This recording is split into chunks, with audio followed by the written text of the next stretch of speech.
Bien, pues me da mucho gusto saludarles de nueva cuenta en esta ocasión para revisar este módulo sobre experiencias de aplicación de tecnología digital a la justicia ordinaria y especializada, que forma parte de este diplomado sobre justicia electoral digital.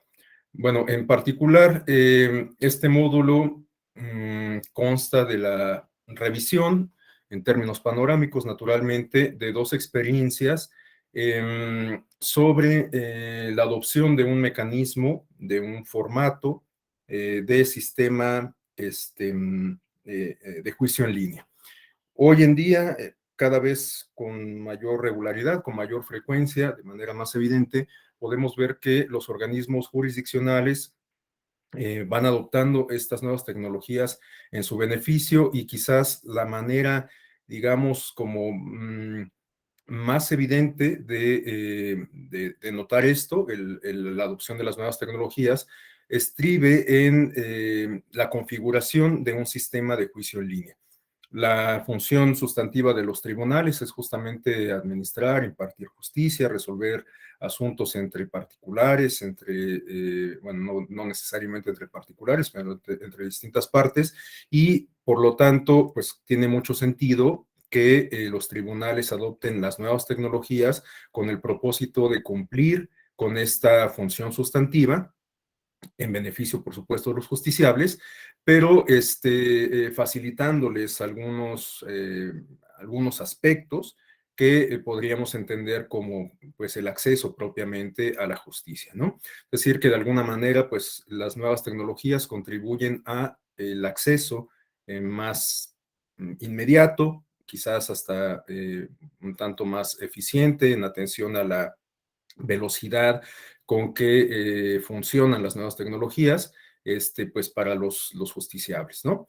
Bueno, vamos a revisar entonces en particular estas dos experiencias. El día de mañana vamos a comentar la experiencia del Tribunal Federal de Justicia Fiscal y Administrativa, que en mi opinión es quizás la experiencia de justicia digital más arraigada de nuestro país, ya que, como lo vamos a ver mañana, pues el Tribunal de Justicia Administrativa, perdón, ha venido sistematizando la experiencia, ha pues configurado un sistema más acabado de justicia digital. Habrá que recordar, por supuesto, que es un tribunal especializado, un tribunal de naturaleza administrativa, no un tribunal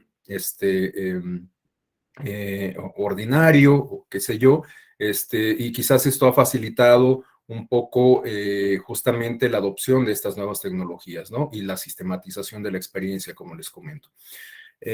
Bueno, algo que vale la pena adelantar de una vez es que muchos de los elementos que distinguen a los formatos o a los sistemas de justicia en línea que han adoptado los distintos tribunales son, digamos, comunes, ¿no? Vamos a encontrar mucha similitud entre uno y otro modelo. Y esto se debe a que, pues, finalmente el diseño de estos mecanismos, de estas figuras de juicios en línea, responden a pues las condiciones del avance tecnológico con las que se cuenta en la actualidad. Naturalmente, conforme vaya avanzando el desarrollo tecnológico, vayan surgiendo nuevos programas, nuevos formatos, nuevas plataformas, nuevas tecnologías y nuevas dinámicas, pues bueno, se irán adoptando y adaptando a estos modelos de justicia o de juicio en línea, ¿no? Pero, pues reitero, hoy en la actualidad las herramientas con las que se cuenta, pues de alguna manera se han adoptado por todos estos modelos, aunque pues claro que hay ciertos matices entre unos y otros, ¿no? Esto depende de muchas circunstancias que, bueno, pues ya comentaremos un poco más adelante.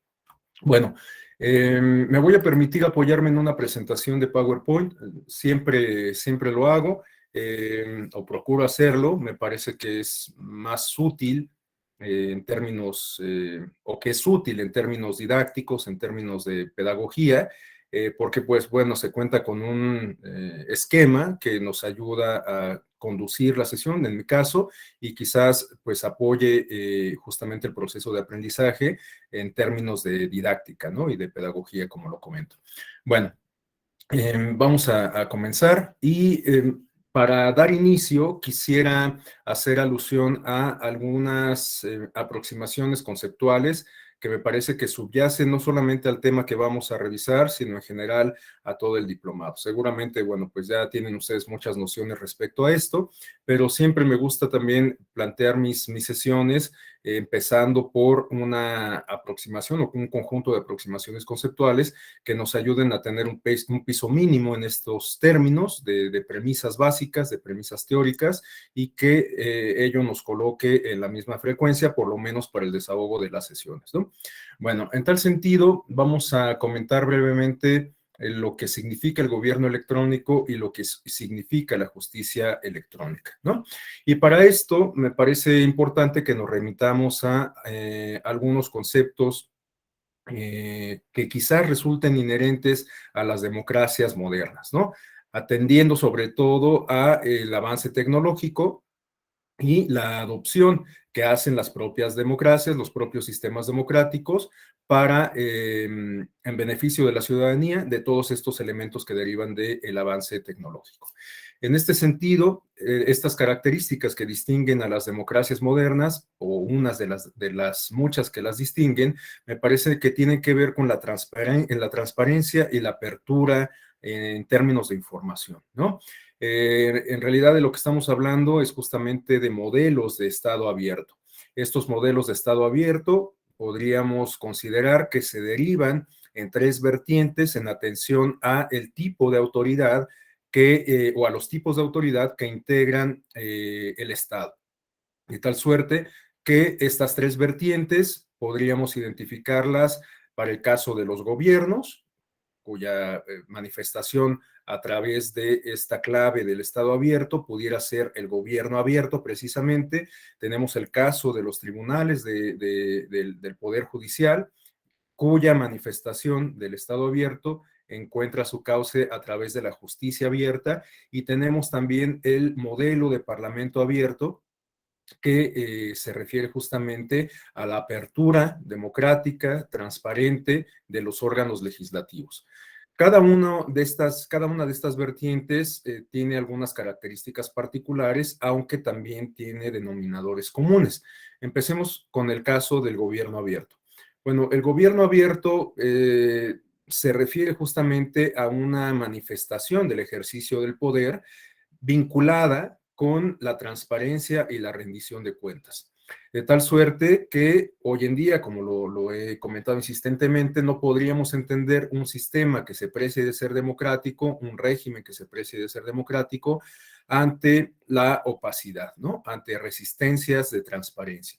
Tal suerte que hoy en día cualquier régimen, cualquier gobierno, cualquier sistema que se precie de ser democrático, reitero, necesita estar casado con criterios, con principios de transparencia y de rendición de cuentas. Claro, la adopción de estos criterios, de estos principios y sobre todo su transformación, digamos, en políticas públicas, en mecanismos institucionalizados, pues puede variar en atención a distintas circunstancias, incluido el propio desarrollo democrático.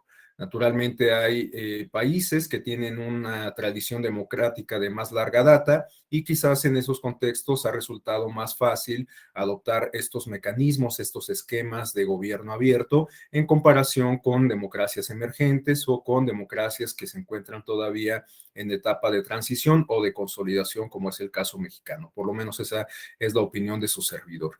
Entonces, bueno, los gobiernos abiertos necesariamente adoptan o tienen que adoptar un compromiso con la transparencia y con la rendición de cuentas. Y esto, me parece que no requiere de mayor explicación si partimos de la premisa de que en una democracia el gobierno radica en la población, en el pueblo, la ciudadanía, de tal suerte que los agentes designados mediante el ejercicio del voto para ejercer el gobierno y la administración pública, pues por supuesto que se deben a el grueso de la población, a la ciudadanía que los designó, que les encomendó esa responsabilidad.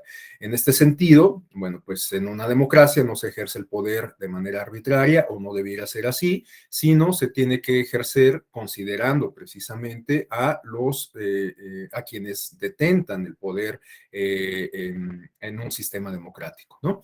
Bueno, por otro lado tenemos una manifestación del Estado abierto también para el caso de los organismos jurisdiccionales. En este sentido, estamos hablando de alguna manera también de un compromiso de los organismos jurisdiccionales para con la ciudadanía en general, para con los justiciables, para con los usuarios,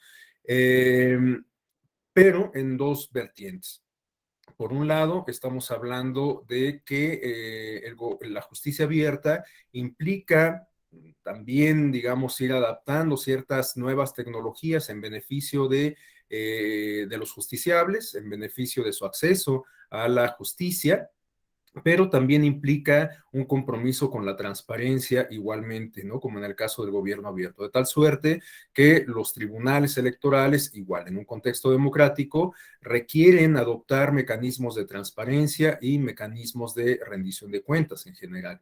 Sobre todo considerando que finalmente pues, los tribunales forman parte del Estado, son instituciones públicas y se sostienen con recursos igualmente públicos. En este entendido, pues bueno, tienen que rendir igualmente cuentas a la ciudadanía respecto a cómo se ejercen esos recursos públicos, en qué proyectos se destinan y sobre todo, pues rendir cuentas respecto a la función sustantiva que es justamente la administración y la impartición de justicia, ¿no? Y por último tenemos el modelo del Parlamento abierto. El modelo del Parlamento abierto podríamos considerarlo también como un mecanismo de democracia participativa, como una forma que tienen las ciudadanas y los ciudadanos de intervenir en los asuntos públicos a través de una vinculación con el órgano legislativo. Eh, a diferencia de otros mecanismos de participación ciudadana que guardan similitudes con la lógica electoral, es decir, que se definen a partir de la participación de la ciudadanía en las urnas, en el caso del Parlamento abierto estamos hablando más bien de una figura de participación ciudadana de tipo deliberativo. Es decir, que la gente, la población, la ciudadanía tiene la posibilidad de participar en la discusión parlamentaria de algún asunto de trascendencia pública. Puede ser que esté en puerta una reforma constitucional respecto a una materia en específico y que entonces se lleven a cabo ejercicios de parlamento abierto que encuentran su cauce a través de la organización de foros, de plataformas electrónicas. Aquí podemos advertir justamente cómo se adoptan las nuevas tecnologías, blogs, chats electrónicos, foros virtuales, etcétera, ¿no? Todo esto, reitero, con el propósito de que la ciudadanía tome parte de los procesos de deliberación en torno a una reforma de una ley o de una reforma de mayor calado, de una reforma constitucional, etcétera. De hecho, apenas hace unas semanas concluyó un proceso de parlamento abierto convocado por el Congreso Federal de cara a una posible nueva reforma energética, ¿no? Entonces, bueno, pues se llevaron a cabo varios foros en donde participaron representantes de organizaciones de la sociedad civil, de la academia, especialistas en la materia energética, además, por supuesto, de los propios legisladores y legisladoras, ¿no? Bueno, pues esto de lo que nos habla es, como les digo, de una manifestación de democracia participativa, pero que también implica un compromiso de apertura democrática, un compromiso de transparencia, porque a través de esta figura del Parlamento abierto, pues de alguna manera se combaten estas malas prácticas que conocemos coloquialmente como acuerdos en lo oscurito, ¿no? Acuerdos y conversaciones, negociaciones que se llevan a cabo de espaldas a la ciudadanía. Bueno, pues a través de las figuras del Parlamento, de la figura del Parlamento abierto y de todas las actividades inherentes a la misma, pues de alguna manera se palian estas malas prácticas legislativas, ¿no? Bueno, ahora, una vez que tenemos una noción de lo que podemos entender como el Estado abierto y sus manifestaciones en los distintos órdenes de poder público, vale la pena hacer una distinción respecto a lo que podemos entender como gobierno electrónico. En muchas ocasiones se suelen utilizar como sinónimos el gobierno abierto y el gobierno electrónico, pero en realidad podríamos considerar el gobierno electrónico como una manifestación del Estado que se relaciona con la adopción de mecanismos, se relaciona con la adopción de ventajas que ofrece el avance tecnológico, pero que más bien podría considerarse como parte del Estado abierto, ¿no? Y no tanto como su equivalente.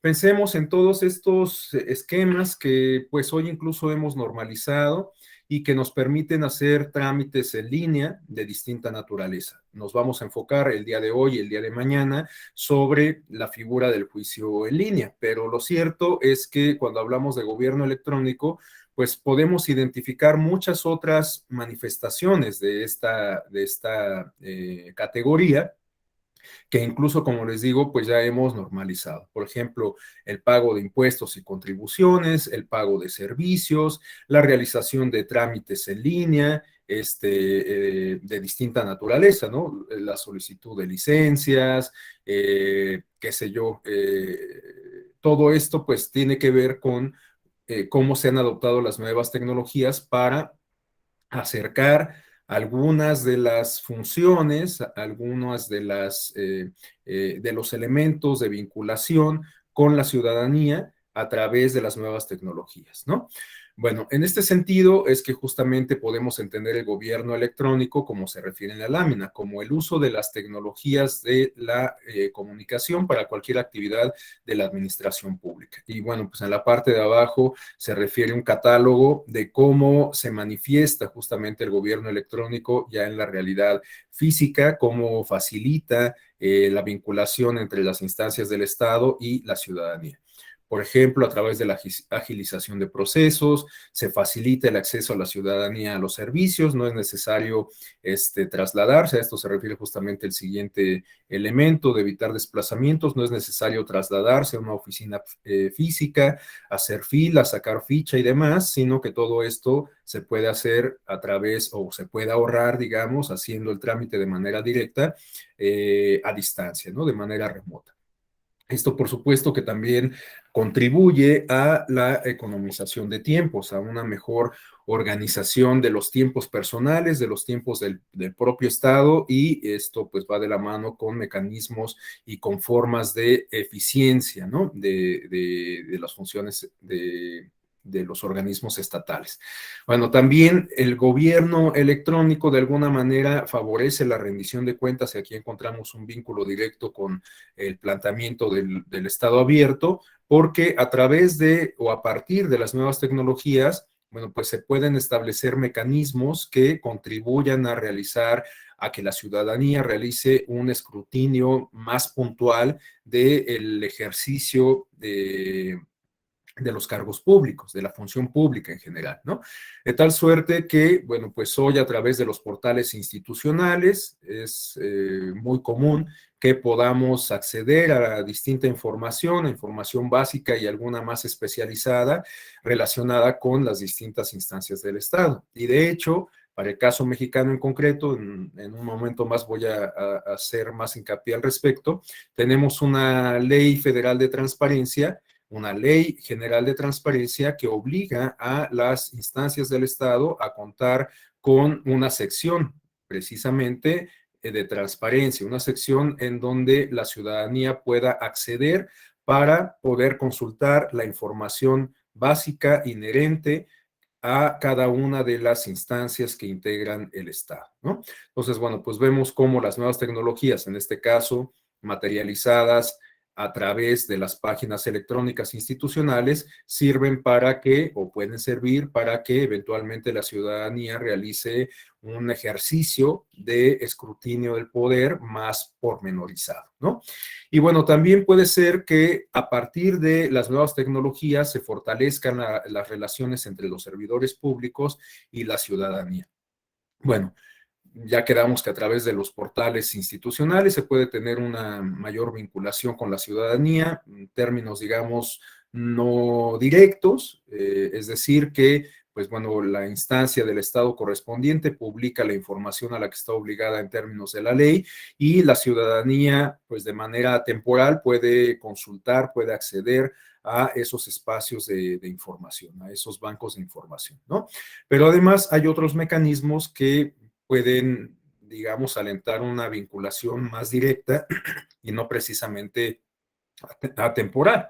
O si bien puede ser atemporal, digamos que el periodo de respuesta, de interacción, puede ser considerablemente corto, reducido. Pensemos, por ejemplo, en estos buzones de sugerencias que se colocan justamente en los portales institucionales de las instancias del Estado, o pensemos en las redes sociales que pues hoy también han trascendido, digamos, el plano personal y se han institucionalizado, han sido adoptadas por autoridades del Estado, de tal suerte que pues muchas instancias cuentan con cuentas oficiales de Facebook, de Twitter, de Instagram, a través de las cuales pues se puede mantener una relación más estrecha con la ciudadanía. Y de hecho, la propia dinámica de estas redes sociales ha contribuido en cierta medida a que se realice de manera orgánica este escrutinio del poder, de la función pública, ¿no? Y bueno, ustedes no me dejarán mentir, ha habido muchos casos en donde a través de las redes sociales se denuncia el actuar de algún funcionario, de alguna funcionaria, esa denuncia en términos estrictamente ciudadanos y en el ámbito del ciberespacio, se viraliza y esto puede tener algún tipo de consecuencia positiva en el ámbito de la realidad física, ¿no? En muchas ocasiones, esta viralización de las denuncias ciudadanas en contra de funcionarios públicos o de más bien respecto a actos que pueden considerarse reprochables cometidos por funcionarios públicos, bueno, pues ameritan a partir de ese fenómeno de viralización alguna respuesta de la autoridad correspondiente. En muchas ocasiones pues se ha separado del cargo al funcionario, a la funcionaria en cuestión, e incluso se han instaurado algún tipo de investigación, algún tipo de proceso administrativo en aras pues justamente pues en su caso, vincular o atribuir o comprobar la responsabilidad al funcionario en cuestión e imponer alguna sanción más particular, ¿no? Entonces, bueno, pues las redes sociales, por supuesto que también contribuyen a este ejercicio del poder y, o mejor dicho, a la vigilancia, a procesos de accountability social sobre el ejercicio del poder y en este sentido pues también puede contribuir a establecer una relación más estrecha entre los funcionarios públicos, las instancias del Estado y los ciudadanos. Bueno, a continuación tenemos una lámina que nos habla ya de algunos apuntes más vinculados con el concepto general que subyace a este módulo, el de la justicia electoral, bueno, el de la justicia digital, ¿no? Especializada y ordinaria. Tenemos un apunte que nos habla de que los avances tecnológicos han transformado ciertas conductas o actividades humanas. En este sentido, el derecho ha tenido que adecuar sus instituciones jurídicas o crear nuevas para ello. Bueno, asumo que ustedes son en su mayoría abogados, abogadas, esto lo conocen mucho mejor que yo, saben que pues justamente el derecho se tiene que acondicionar en razón del avance de la propia humanidad, del avance civilizatorio, tiene que ir regulando nuevas conductas, tiene que ir regulando nuevas realidades, como es el caso justamente del avance tecnológico. Hoy en día, bueno, no solo lo regula, sino también incorpora algunos elementos, ¿no? Hoy en día, como lo comentamos, a partir del avance tecnológico se van tomando, se van adoptando ciertos elementos que derivan del mismo en beneficio de las funciones sustantivas que realizan los organismos judiciales. Pero también lo cierto es que el derecho está llamado a regular algunos aspectos relacionados con el propio avance tecnológico. Por ejemplo, bueno, pues hoy en México ustedes saben que está en la palestra la discusión de regular algunas de las plataformas electrónicas. De hecho, pues hasta hace muy poco se tomó la decisión de que estas plataformas que brindan algún tipo de servicio y que en tal medida pues monetizan, generan ganancias con ese servicio que realizan, pues están obligadas o tendrían que estar obligadas a pagar impuestos, ¿no? Hasta hace muy poco, pues esta discusión estaba ausente, pues porque no había, digamos, este tipo de plataformas hace no muchos años y bueno, pues hoy en día se han puesto sobre la mesa estas discusiones que motivan a una posible regulación de estas plataformas electrónicas, ¿no? Como, pues no sé, Uber, Airbnb, etcétera, ¿no?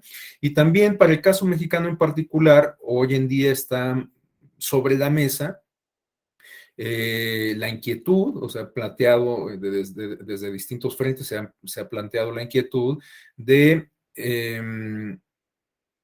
regular algunos aspectos de las redes sociales y de Internet que tienen un impacto en el modelo de comunicación política en nuestro país.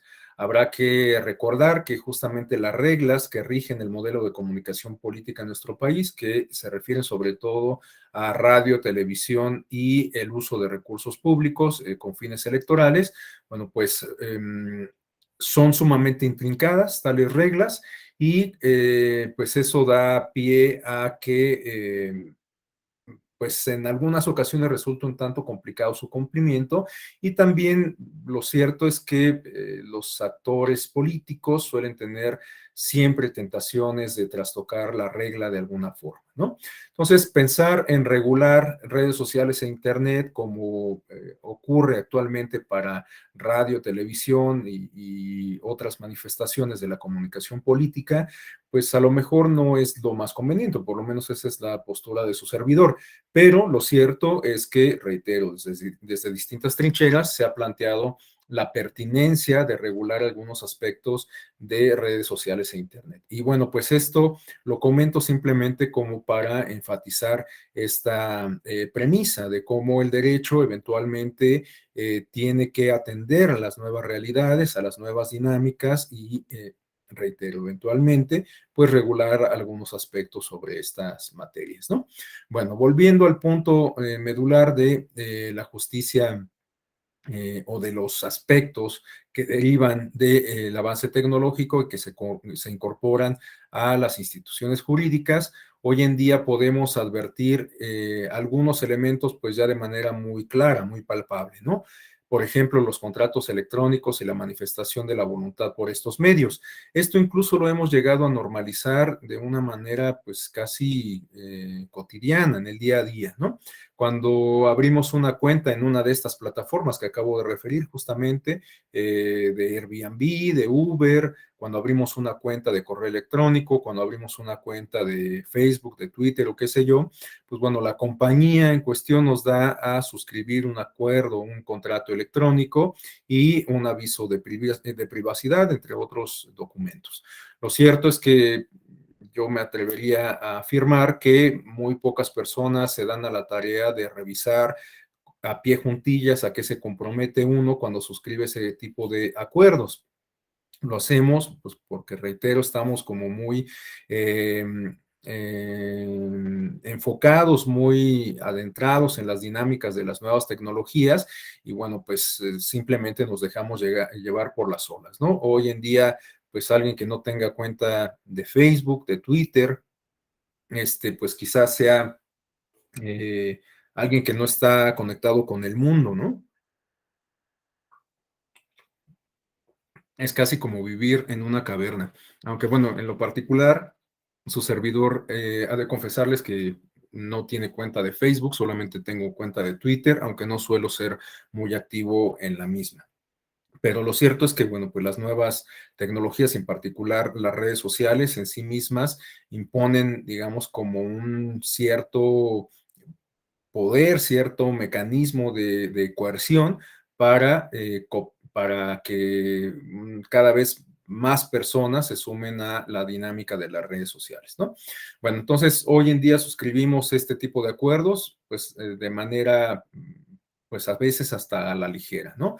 Bueno, también lo cierto es que a través de las nuevas tecnologías, hoy transcurren por ellas muchas de las actividades ordinarias de las personas, como el comercio electrónico, para no ir lejos, ¿no?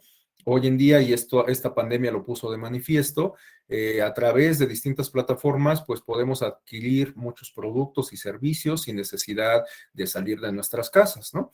e incluso pues se puede hacer la despensa completa con distintas plataformas y se la llevan a uno hasta la puerta de su casa.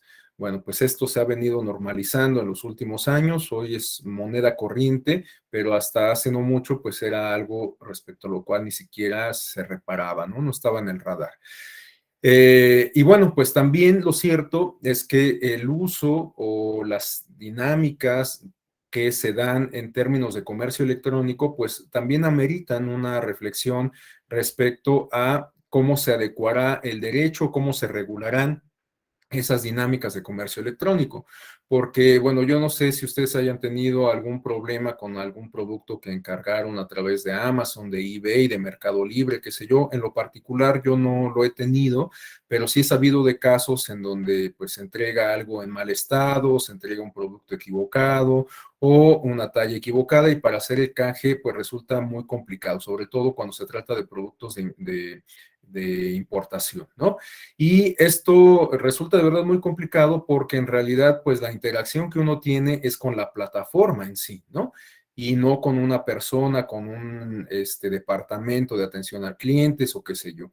Y bueno, pues en muchas ocasiones, reitero, el corregir estas equivocaciones, estas confusiones en términos de comercio electrónico resulta sumamente complicado, ¿no? Entonces, bueno, pues seguramente esta es un área de oportunidad para el derecho en distintos contextos. Para el caso mexicano adoptará determinadas características, para el caso norteamericano características quizás similares, quizás muy distintas, qué sé yo, pero necesariamente los estados tendrán que ir regulando algunos aspectos relacionados con el comercio electrónico, ¿no? Bueno, también lo cierto es que hoy en día en términos de justicia digital, se ha venido también adoptando la figura de las notificaciones por correo electrónico o por estrados electrónicos. Lo que antes se hacía en papel, lo que antes se hacía en prensa escrita, bueno, pues hoy se hace a través de portales electrónicos. Y esto pues también, aun cuando hoy ya se ha normalizado, estamos hablando de que es una práctica que no lleva más de 8 o 10 años, ¿no? Lo cual podríamos considerar como, pues en realidad, una etapa o bueno, una etapa un tanto incipiente, ¿no? Bueno, tenemos también el caso de las denuncias a distancia. Bueno, distintos tipos de denuncias se pueden presentar de manera remota a través y de distinta naturaleza, a través de estos buzones de sugerencias, a través de pues mecanismos especializados para promover algún tipo de denuncia. Y bueno, en particular, esta parte se ha adoptado como un elemento de los esquemas de justicia digital, ¿no? El poder promover una denuncia como la parte digamos, germinal de todo un proceso jurisdiccional que transcurre por la vía digital. También tenemos el caso de los expedientes electrónicos. Este es un aspecto fundamental en términos de justicia digital porque pues estamos hablando justamente de la posibilidad de integrar estos documentos que antes pues eran exclusivamente de tipo físico, ahora pues están disponibles en formato electrónico y esto pues, resulta a todas luces positivo porque se pueden consultar de manera remota y de manera íntegra, ¿no? Entonces, bueno, pues resulta algo, me parece sumamente importante, algo que vale la pena mencionar. Bueno, también otra manifestación de el uso de las nuevas tecnologías en la justicia digital se refiere a la posibilidad de que los órganos colegiados sesionen de manera remota. Esto lo pudimos advertir muy claramente en este contexto de pandemia, ¿no? Para no ir lejos, podemos citar el caso del Tribunal Electoral del Poder Judicial de la Federación, aunque en realidad fue un formato que se siguió en muchos otros contextos, en muchos otros órganos jurisdiccionales, en donde pues justamente los integrantes de los plenos llevaban a cabo sus actividades, sus sesiones, que además bueno, son públicas, pero con la particularidad de que se llevaban a cabo de manera remota, ¿no? Cada magistrado, cada magistrada se conectaba desde su oficina en sala superior o incluso desde su domicilio o alguna oficina alterna y de manera remota se llevaban a cabo estas sesiones. Y esto también lo vamos a ver, de hecho, en el siguiente módulo que me toca compartir con ustedes, vamos a ver que este mecanismo, esta alternativa que se encontró en el contexto de la pandemia, también fue necesario regularla por parte de la sala superior a través de los acuerdos de la propia sala, ¿no? Estos acuerdos los vamos a comentar en el siguiente módulo, como les comento, porque pues son el fundamento, pues, digamos, normativo de esta adopción que ha venido haciendo el Tribunal Electoral de los derivados, de los productos derivados o de los beneficios derivados del avance tecnológico. Y bueno, pues tenemos la figura del juicio en línea, que es justamente el elemento toral de estas sesiones que vamos a revisar entre hoy y las próximas tres que están próximas y que pues nos hablan justamente de mecanismos, de formatos que permiten, como lo he comentado, a los tribunales electorales cumplir con su función sustantiva, pero utilizando las nuevas tecnologías en beneficio de las y los ciudadanos, ¿no? Es decir, desahogar todas las etapas procesales que implica la presentación, la promoción de un juicio de manera remota a través de medios digitales. Y también lo cierto es que en la era de la información, los integrantes, las integrantes de los tribunales, no solo los electorales, sino los tribunales de distinta naturaleza, han recurrido a las redes sociales para vincularse con los justiciables. Por supuesto que la relación que se establece entre los operadores jurídicos y los justiciables a través de las redes sociales tiene que cumplir con ciertas características y guiarse a partir de ciertos principios y reglas de ética y de servicio público, ¿no? Porque, pues evidentemente, por la naturaleza de los asuntos que son del conocimiento, bueno, que corresponde conocer y resolver a las personas que integran los órganos jurisdiccionales, pues es importante tener cuidado con el manejo de la información inherente a los mismos, ¿no?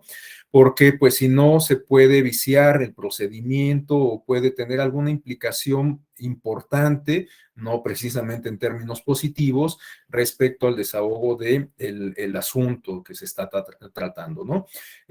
Bueno, tenemos muchos ejemplos de este tipo, pero recordemos uno que tuvo mucha resonancia en los medios de comunicación y que se refiere a esta entrevista que después pues encontró mucho eco a través de medios digitales y redes sociales que brindó el doctor Santiago Nieto cuando era titular de la Fiscalía Especializada para la Atención de Delitos Electorales, ¿no? Y que pues le valió justamente su salida de esta instancia. Entonces, bueno, pues los servidores públicos en general, pero los operadores jurídicos en particular, me parece que deben de tener, como lo comento, cierto cuidado con el manejo de las redes sociales y con las cosas que publican en las mismas, ¿no? De hecho, pues esto en realidad aplica para cualquier persona, todas y todos vamos dejando ahí una huella digital a partir de la interacción que tenemos con la red y muchas de las cosas que posteamos exprofeso, que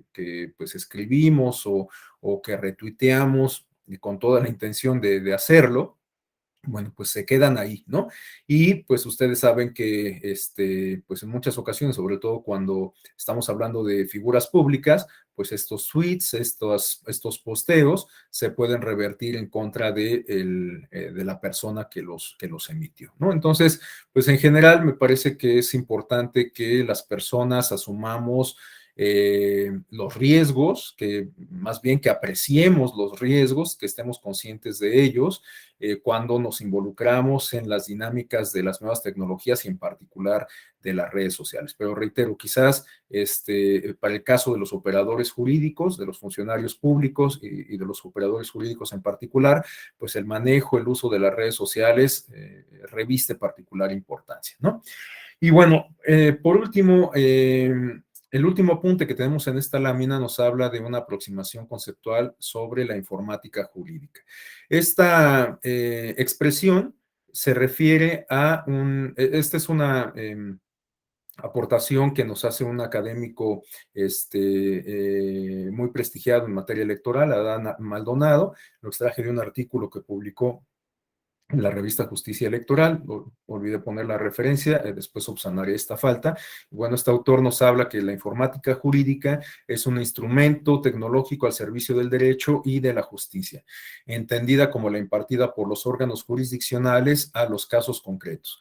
Así, la informática jurídica complementa la función del derecho en su constante aplicación en las relaciones sociales y permite contar con cantidades suficientes de información del medio jurídico en poco tiempo a través de los bancos de datos. Bueno, y a continuación tenemos un concepto que se refiere a la justicia electrónica o a la justicia digital o a la e-justicia. Esto se relaciona también con el concepto que acabamos de comentar, evidentemente, ¿no? En este caso, el concepto de la e-justicia o de la justicia digital lo retomé de otro artículo de un académico del Instituto de Investigaciones Jurídicas. Prometo subsanar esta falla de referir las fuentes, pero bueno, se trata de un artículo de Julio Telles, ¿no? Bueno, este autor de Jurídicas nos dice que la justicia en línea o justicia digital o justicia electrónica es fruto de las nuevas posibilidades que ofrecen las tecnologías de la información y la comunicación. Se trata, nos dice nuestro autor, de un concepto que involucra cualquier transacción efectuada por medios electrónicos entre los sujetos procesales, los auxiliares de la justicia y los órganos judiciales, ya sean estos teléfonos, celular, fax, internet, Telex y la utilización de la firma electrónica avanzada. Este es un aspecto central en el uso o cuando hablamos de justicia electoral digital, la firma electrónica avanzada. Es un elemento que permite autentificar a las personas que forman parte justamente de los procesos de judicialización o de los distintos procesos de judicialización o judiciales, ¿no? Entonces, es importante que tanto los jueces, los operadores jurídicos en general, secretarios,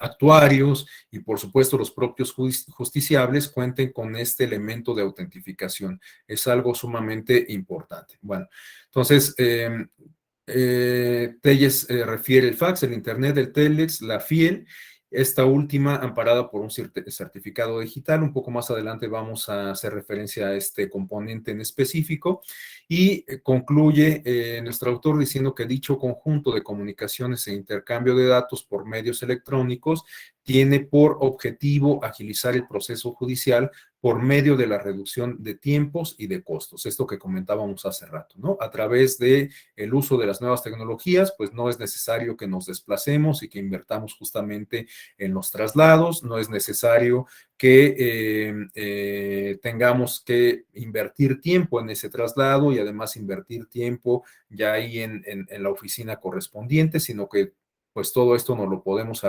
ahorrar haciendo el trámite de manera remota, ¿no? Bueno, a continuación vamos ya a revisar, digamos que las características generales. Les decía que vamos a revisar ambas experiencias, la del Tribunal Superior de Justicia del Estado de México y el Tribunal Federal de Justicia Fiscal y Administrativa de manera panorámica.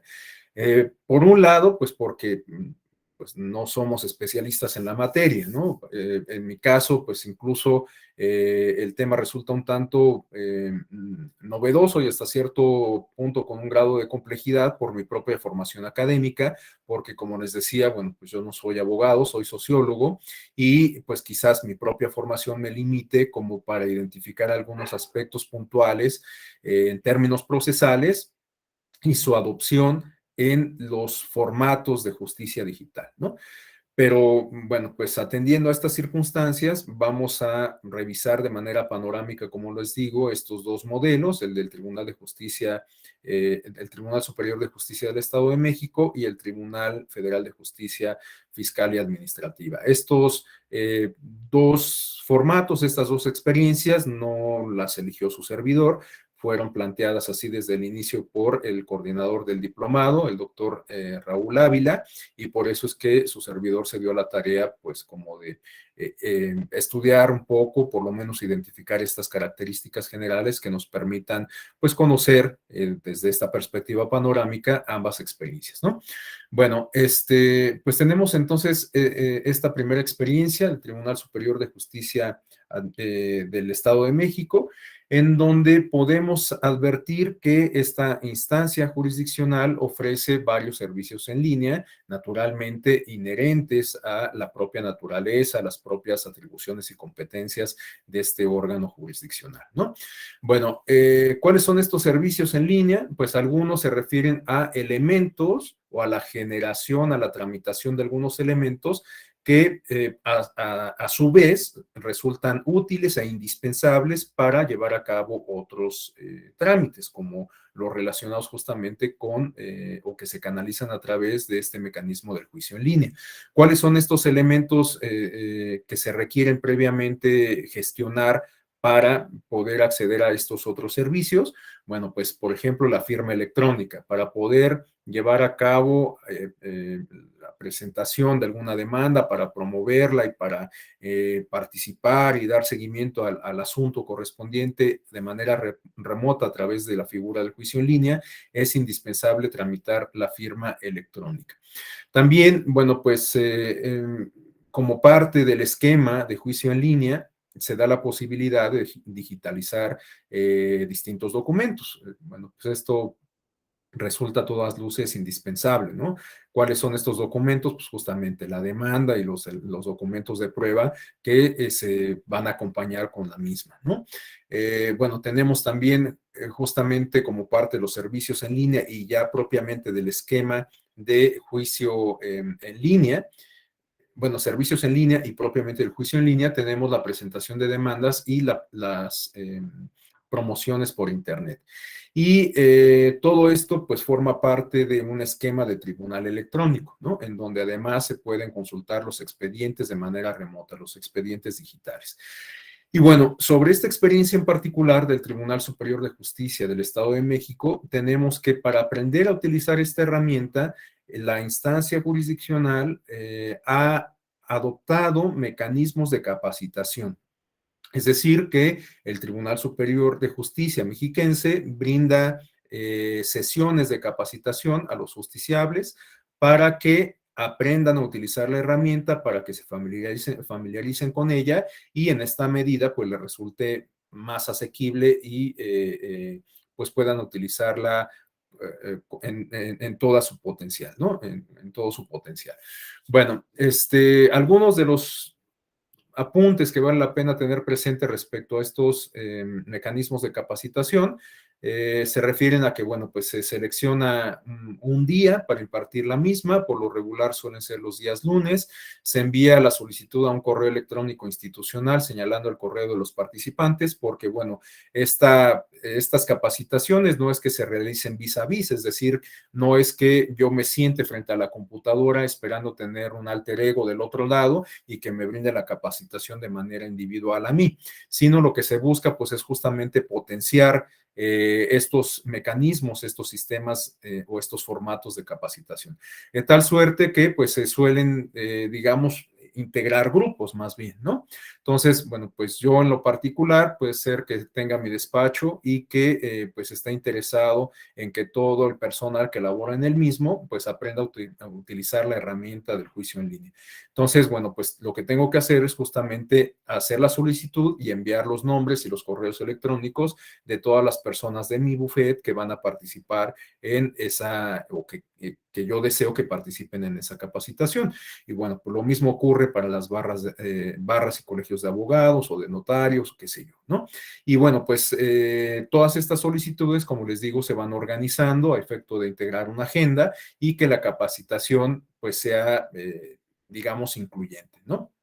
Bueno, entonces tenemos que se selecciona el día, se envía la solicitud por correo electrónico señalando a los participantes y en respuesta obtenemos la confirmación de la solicitud y la liga, es decir, el acceso para que llegada la fecha, pues podamos entrar al aula virtual y formar parte de la capacitación, ¿no? Y el acceso al aula virtual, pues es como ocurre en cualquier otro modelo de webinar, ¿no? De educación a distancia, como el que estamos sosteniendo justamente en este momento a través de Google Meet, ¿no? Pero sabemos que hay muchas otras plataformas que permiten este tipo de actividades de capacitación, de instrucción, formativas a distancia, ¿no? Pueden ser Meet, puede ser Google Meet, puede ser Zoom, o bueno, pues hay algunas otras plataformas menos comunes que pues tienen el mismo propósito de cualquier forma, ¿no? Bueno, como lo comentábamos, un elemento sustantivo es la generación de una firma electrónica.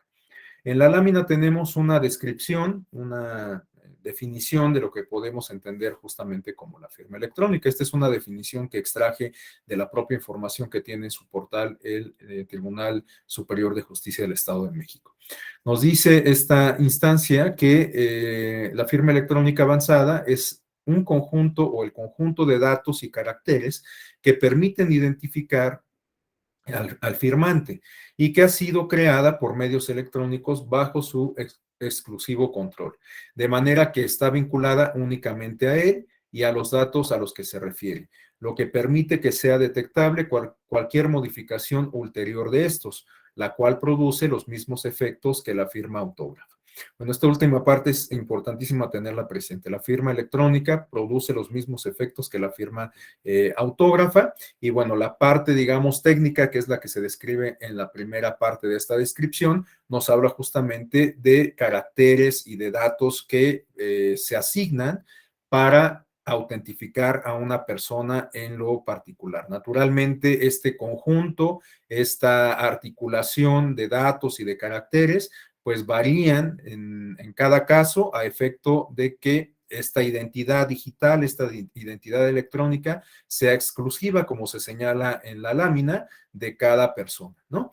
Y esto, pues en realidad hoy resulta relativamente sencillo considerando los avances tecnológicos y las dinámicas que con eso aparejadas a ello, ¿no? Estos elementos de autentificación, pues incluso también los hemos normalizado y los advertimos de manera cotidiana, incluso cuando vamos al súper o a la tienda, ¿no? Estos códigos de barras que pues ya no necesitan que la cajera o el cajero capturen el monto, el costo de cada producto, pues ahora a través del código de barras es necesario únicamente que lo pasemos por el lector óptico y de inmediato el sistema identifica el producto y naturalmente el costo en cada caso, ¿no? Entonces, bueno, pues ese tipo de tecnología, ese tipo de dinámicas que reitero ya lo hemos normalizado, pues guardadas las debidas proporciones, también se ha adoptado para otros esquemas como el de justicia digital, ¿no? En este caso no estamos hablando propiamente de un código de barras, pero digamos que la lógica, la dinámica funciona exactamente igual, un conjunto de caracteres que se asocian con una identidad en particular y que, pues por lo tanto, es exclusiva y única, ¿no?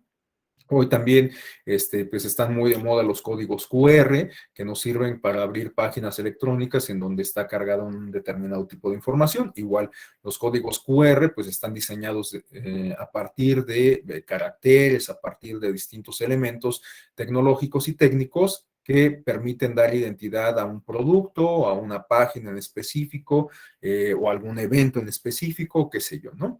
Entonces, bueno, pues este tipo de tecnología, reitero, también la vemos ya adoptada para el caso de la tecnología digital, aunque con un mayor grado de sofisticación, en específico por lo que se refiere a la firma electrónica.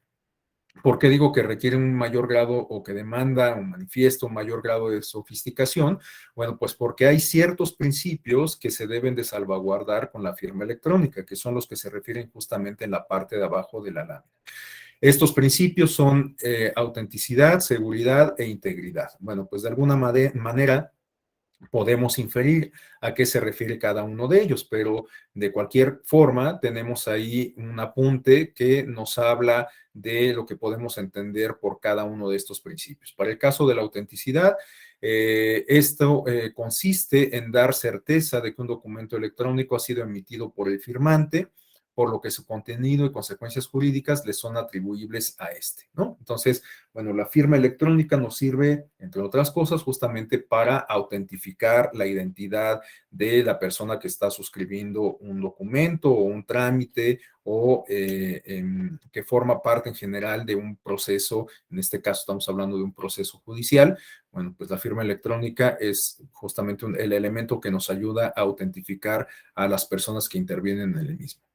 Bueno, el segundo aspecto, el segundo principio se refiere a la seguridad. En este caso, la firma electrónica se trata de un documento electrónico que garantiza que este solo puede ser cifrado por el firmante y por el receptor. En este caso, pues es indispensable que las autoridades correspondientes lleven a cabo pues, ejercicios y que tomen las medidas necesarias en términos de seguridad informática justamente para cumplir con esta necesidad, ¿no? De que no sea susceptible de violación la firma electrónica, de tal suerte que solamente pueda ser o cifrada, mejor dicho, por la persona que la ostenta y las demás personas que intervienen en el trámite correspondiente. Y por último, que va de la mano con lo mismo, tenemos el principio de integridad. En este caso, se nos dice que un documento electrónico dará certeza de que este ha permanecido completo e inalterado desde su firma. Es decir, que igualmente las autoridades correspondientes que están adoptando estos mecanismos de juicio en línea y que incorporen naturalmente estos elementos de la firma electrónica, tienen que generar condiciones de seguridad informática, como lo comento, para que se cumplan con todos estos elementos: autenticidad, seguridad e integridad. Esa integridad que nos da la garantía de que el documento se mantiene inalterado a pesar de estar albergado en un repositorio electrónico, ¿no? Es decir, que se requiere generar estas condiciones que nos vacunen o que los protejan contra ataques cibernéticos y sobre la manipulación deliberada de alguna entidad o alguna persona que forme parte de la propia institución, ¿no? Entonces, bueno, pues estos elementos resultan a todas luces indispensables. Ahora, en esta lámina tenemos, digamos que el diagrama de los pasos a seguir para la generación de la firma electrónica. Bueno, pues para quienes ya hayan llevado a cabo un proceso de esta naturaleza, les parecerá muy familiar la guía. Para quienes todavía no cuenten con ningún tipo de firma electrónica, a lo mejor el trámite o los pasos a seguir le resultan un tanto novedosos. Bueno, empezamos por lo básico, ¿no? Ingresar a la liga, obtener firma electrónica dispuesta en el portal institucional. Y ahí se nos dan tres opciones: solicitar, renovar o revocar. Esto es importante tenerlo presente porque, bueno, pues cuando uno carece de la firma, pues evidentemente la va a solicitar por primera vez, pero cuando ya uno cuenta con la firma electrónica, caben las otras dos posibilidades, la de renovarla o revocarla. ¿En qué supuestos vamos a renovar la firma electrónica? Bueno, pues evidentemente, como se trata de un elemento que nos ayuda a autentificarnos, requiere que cada determinado periódico, pues, o corroboremos esa autentificación, ¿no? De tal suerte que las firmas electrónicas tienen una vigencia. Esta vigencia puede ser, no sé, de 1 año, 3 años, 4 años, qué sé yo. Entonces, cada determinado tiempo podemos o estamos obligados, más bien, para seguir utilizando la herramienta, estamos obligados a llevar a cabo la renovación de nuestra firma electrónica. Y también cabe la posibilidad de dar de baja la firma electrónica, ¿no? De revocarla. ¿Esto en qué supuesto se da? Pues bueno, en realidad hay que tomar en consideración los mismos supuestos que ocurren en la realidad física, ¿no? Puede ser que pues la persona titular de la firma haya fallecido, pues ya no tiene ningún sentido tenerla activada. Puede ser que quien nos representa legalmente pues ya haya cumplido sus servicios y que ahora estemos hagamos uso de los servicios que nos ofrece otro abogado, otra abogada. Entonces, bueno, pues vamos a revocar esa firma electrónica para que pues, nuestro nuevo representante legal tramite la correspondiente. En fin, puede haber distintos supuestos. Reitero, pues esto en realidad es un reflejo de la realidad física, solo que ahora adaptada a la realidad digital. Bueno, el siguiente paso consiste en aceptar los términos y condiciones de uso y el aviso de privacidad. Bueno, comentábamos que prácticamente en cualquier actividad que tenemos con la red, sobre todo cuando generamos algún tipo de cuenta, sea esta de correo, de una red social, de una firma electrónica, pues se nos da a firmar de manera digital, o por lo menos aceptarlo, un acuerdo, ¿no? Un documento de términos y condiciones.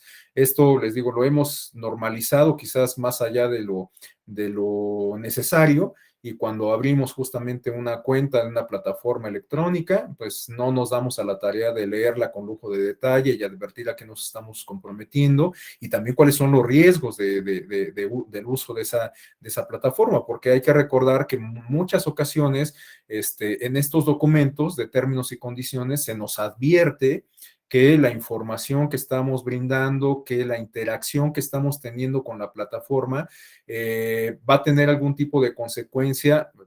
Por lo regular se dice que en términos de hacer más favorable nuestra interacción, nuestra navegación a través y con la plataforma, ¿no? Pensemos, siempre utilizo estos ejemplos en las plataformas de streaming o del propio comercio electrónico. Si nosotros vemos una serie Netflix de gángsters protagonizada por Robert De Niro, después los algoritmos de la propia plataforma nos va a hacer sugerencias de series o de películas igualmente protagonizadas por Robert De Niro o por el mismo director, o sobre la misma dinámica o sobre la misma temática de gángsters. Igual, cuando compramos algo a través de eBay, de Amazon o qué sé yo, bueno, si compramos un mouse, después seguramente las sugerencias que nos va a hacer la plataforma serán sobre otros productos igualmente de hardware, ¿no? Entonces, bueno, pues a eso nos comprometemos cuando suscribimos, entre otras cosas, cuando suscribimos estos acuerdos de términos y condiciones. Digamos que puede resultar benéfico en términos de cómo la red semántica nos es favorable, pero también implica ciertos riesgos porque, como lo he comentado o como seguramente lo comenté en la clase previa que tuve con ustedes, a partir de la interacción que tenemos en las redes sociales y en general en Internet, por ejemplo, a través de estas plataformas, estamos construyendo un perfil sobre nosotros mismos, ¿no? Y esto puede tener algunos riesgos implícitos porque, pues, naturalmente las grandes transnacionales, los dueños de esas plataformas electrónicas como Facebook, Twitter y demás, pues conocen información personal de nosotros, ¿no? ¿Cuáles son nuestros gustos? ¿Cuáles son nuestros intereses? ¿Con qué personas nos interrelacionamos? Incluso hasta pudieran tener un estimado de cuáles son nuestros ingresos en atención a justamente la interacción que tenemos en esas plataformas. Y bueno, pues esta información resulta sumamente valiosa, es oro molido, no solamente para las empresas comerciales, sino también en la actualidad para los estrategas políticos. Y bueno, pues tenemos ahí ejemplos ya que nos hablan de la posible manipulación de las personas a partir de la información con la que se cuenta, que las propias personas alimentan en sus perfiles de redes sociales y de interacción con otras plataformas, ¿no? Son el caso, me estoy refiriendo a los casos de Cambridge Analytica en el Brexit y en la elección presidencial de Donald Trump. Y bueno, pues estas experiencias sin duda nos tendrían que llamar a la reflexión. Bueno, el caso es que de cualquier manera hoy se nos dan a firmar de manera digital o aceptar de manera digital estos contratos o estos acuerdos de términos y condiciones. Y también de la mano de esto se nos da a firmar o aceptar, se pone a nuestra consideración la aceptación de un aviso de privacidad, es decir, en donde nosotros estamos suscribiendo un acuerdo respecto al uso que se le va a dar precisamente a esa información que estamos generando, que estamos aportando a la plataforma en cuestión. Bueno, esto resulta muy importante tenerlo en cuenta en términos generales, como les digo, por la dinámica de las nuevas redes, de las nuevas tecnologías, incluidas las redes sociales, pero también en atención a la adopción que que están haciendo las instituciones del Estado, en este caso las jurisdiccionales, de las nuevas tecnologías, ¿no? Entonces, bueno, pues es importante que revisemos estos documentos y que les demos la debida importancia, porque les digo, yo me atrevo a afirmar, porque yo mismo lo he hecho también, que en muchas ocasiones no nos damos a la tarea de revisar cuáles son los términos justamente de uso de las plataformas. Yo, de hecho, ha habido muchas ocasiones, particular, ha habido muchas ocasiones en donde pues justamente los anuncios que me aparecen en YouTube o en Twitter, pues me llaman la atención respecto a la plataforma, la descargo y cuando veo los términos y condiciones como que no me dejan muy satisfecho y finalmente termino por no utilizar, por borrar la plataforma descargada, ¿no? Pero bueno, pues es quizás no una práctica que todos llevemos a cabo y en lo particular, bueno, pues me tomó algo de tiempo, pues como que tratar de discernir o aprender a discernir justamente estas plataformas y mis propias necesidades de interacción con la red. Bueno, en fin, continuamos. El siguiente paso consiste en llenar la solicitud y descarga del certificado digital.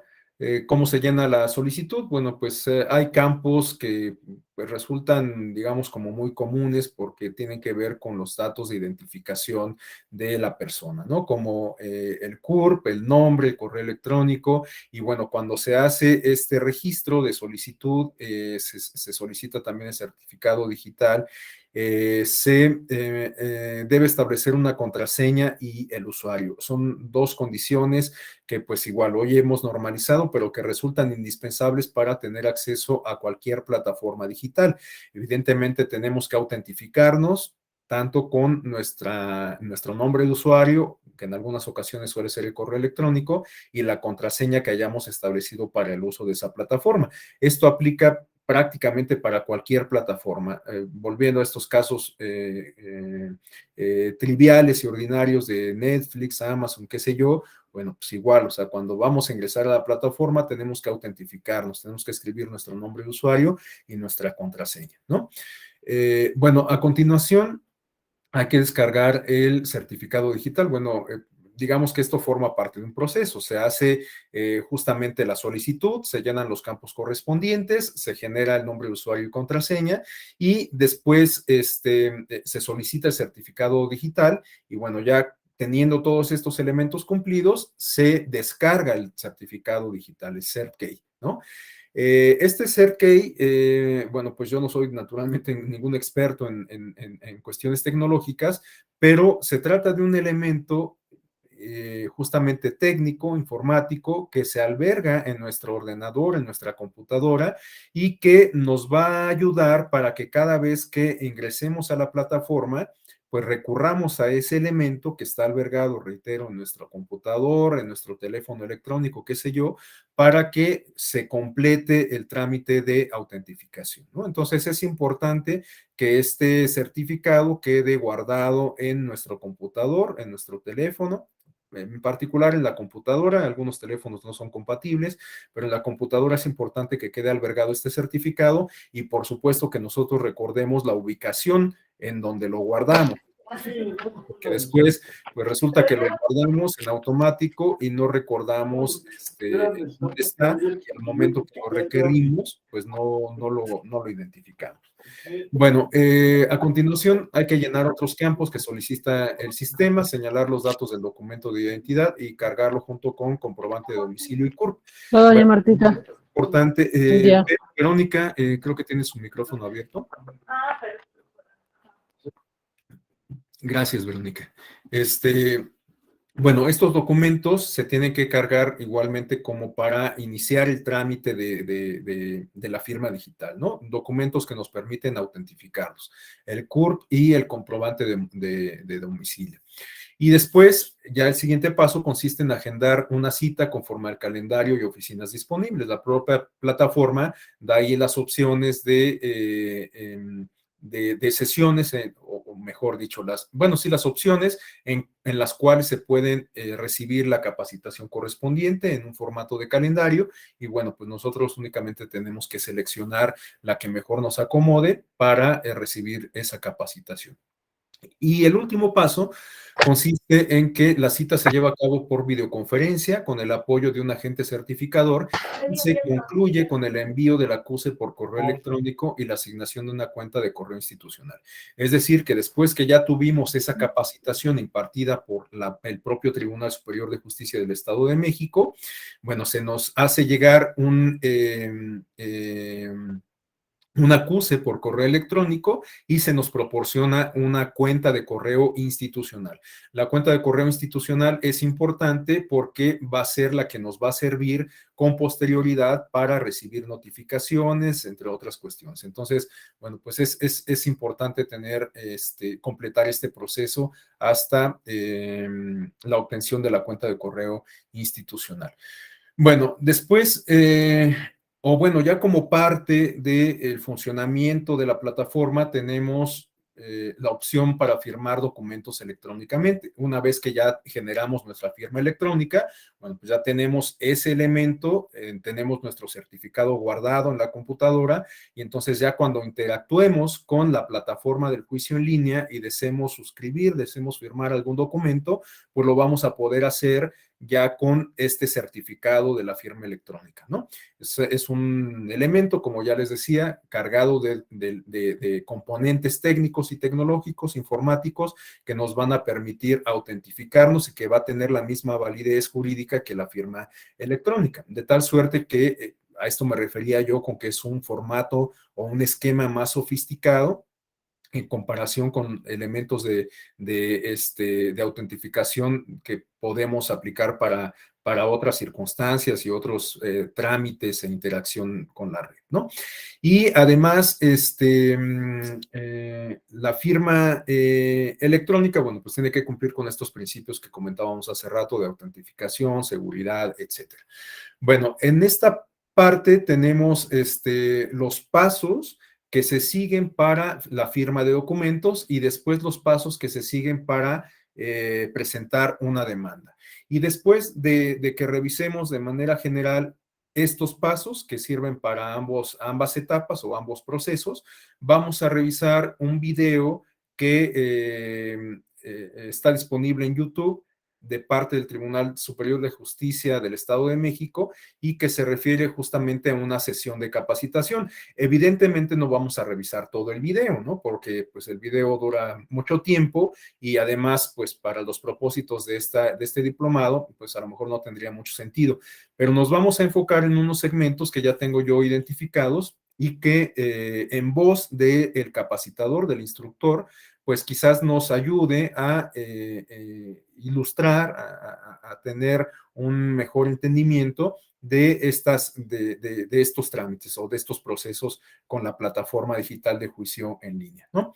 Bueno, entonces tenemos la firma de documentos. Tenemos que el primer paso consiste en buscar el documento en el archivo del equipo. Es decir, tenemos que identificar el documento que tiene que ser en PDF, no puede ser en Word, tiene que ser en PDF. Se selecciona el archivo a firmar y se da clic en firmar documento. Aparece a continuación una alerta que señala que el archivo se firmó correctamente y se abre una pestaña con el documento. Es decir, que ya una vez que seleccionamos la opción de firmar el documento, bueno, pues se abre ya una pestaña con el documento firmado en donde podemos advertir la leyenda de la firma de nuestra parte, ¿no? La leyenda con nuestro nombre, los datos de identificación técnicos y también la fecha y la hora en que se está suscribiendo el acuerdo. A esto se refiere justamente el siguiente apunte. El documento se firma con una leyenda que señala nombre, número de serie de la firma electrónica, fecha, hora y un código QR. El documento se guarda en el sistema y puede ser consultado por fecha o por asunto. Esto también vale la pena destacarlo porque, bueno, pues el documento no se guarda así en abstracto en un universo inconmensurable de documentos, sino que hay ciertas categorías que permiten pues justamente ordenar los propios documentos y a la sazón también consultarlos atendiendo estos criterios de búsqueda, ¿no? Se puede consultar con posterioridad por fecha o por asunto. En el sistema se señala fecha, asunto y firmantes. Como les digo, pues estos elementos nos ayudan a una consulta posterior y finalmente los documentos firmados se almacenan en el sistema y pueden ser consultados e impresos. Esto también es importante porque, bueno, pues la ventaja que tenemos de que esté disponible el documento en formato digital es que podemos acceder a él, por ejemplo, a través de nuestro sistema de tecnología móvil, ¿no? De nuestro teléfono inteligente, con independencia del lugar en donde estemos, únicamente siempre y cuando tengamos conexión a la red. Pero si queremos consultar nuestro documento a la antigüita, pues también tenemos la opción de descargarlo y de imprimirlo para, pues, leerlo en papel, ¿no?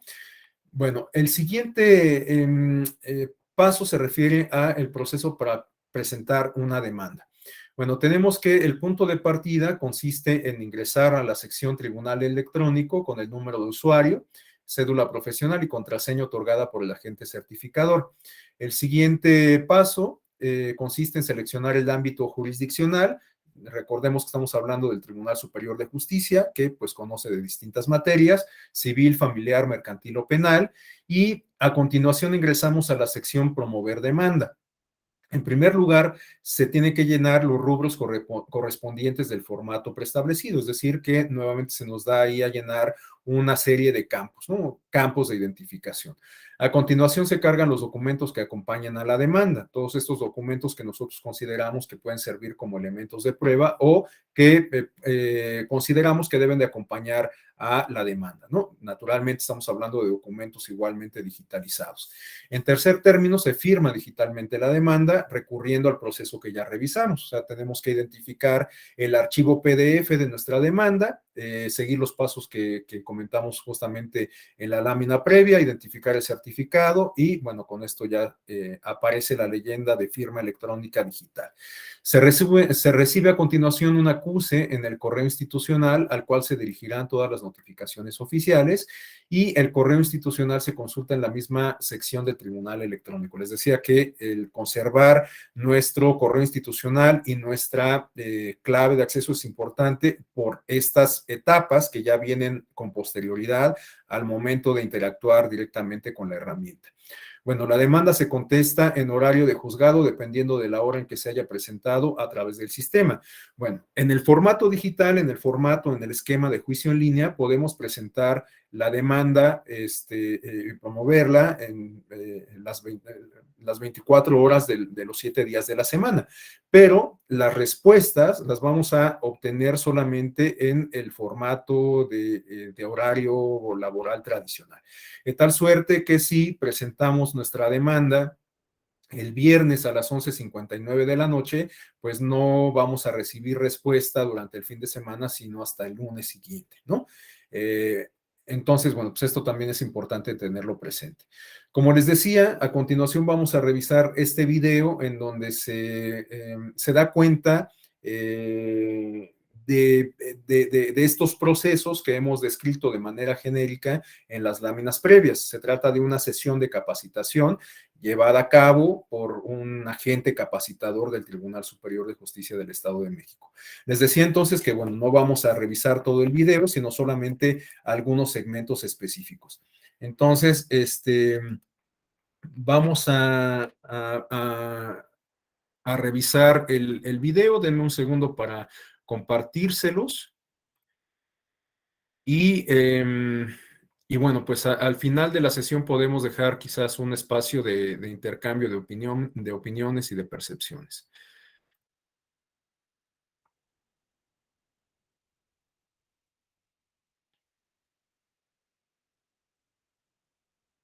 Listo. Vamos con los primeros segmentos, en donde se describe el trámite para la firma electrónica, paso 1, paso 2, paso 3.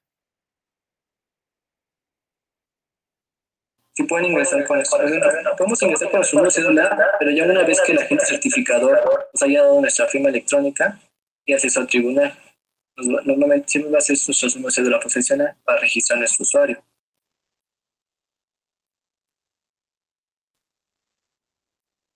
que les voy a mostrar. Aquí es la página principal del Tribunal Electrónico. Aquí en el lado izquierdo tenemos la página principal, que sería esta, sitio de intereses, que es la página del Poder Judicial, que nos lleva directamente a la página donde estamos. Aquí también está el boletín judicial, podemos consultar nuestro boletín. También tenemos abajo el correo institucional, que también se otorga al momento de que nos den nuestra firma electrónica. E igual, normalmente siempre empieza con su número de cédula profesional, @pjdomes.go.mx, y se comparte la contraseña como del usuario tribunal. Abajo tenemos otro apartado, que es mis reportes. Aquí vamos a reportar en caso de que un expediente se visualice mal en el visor de PDF, que esté mal escaneado, no pase las firmas. Aquí, ahora te les muestro cómo hacer un reporte, pero aquí vamos a reportarlos y dar seguimiento a ese caso. Y aquí abajo vienen materias. Este sistema está habilitado para materia civil, familiar, mercantil y penal. Y aquí es para consultar expedientes. Pero también ahorita en un momento más les voy a mostrar cómo funciona esta parte. Primero vamos a ver cómo presentar una demanda.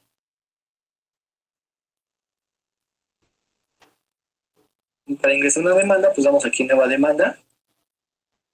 Voy a abrir dos pestañas de demanda para mostrarle porque hay dos tipos de demandas que hay aquí en el sistema. Okay. Aquí va a venir tres pasos siempre. El primer paso va a ser el registro de la solicitud de demanda. El segundo paso, junto a documentación de la demanda. Y el tercer paso, la firma electrónica. Aquí viene la modalidad de juzgado, el primer campo. ¿Qué tipo de demanda vamos a presentar? Juzgado en línea y juzgados ordinarios.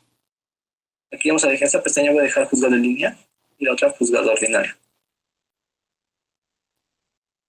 Vamos a ver.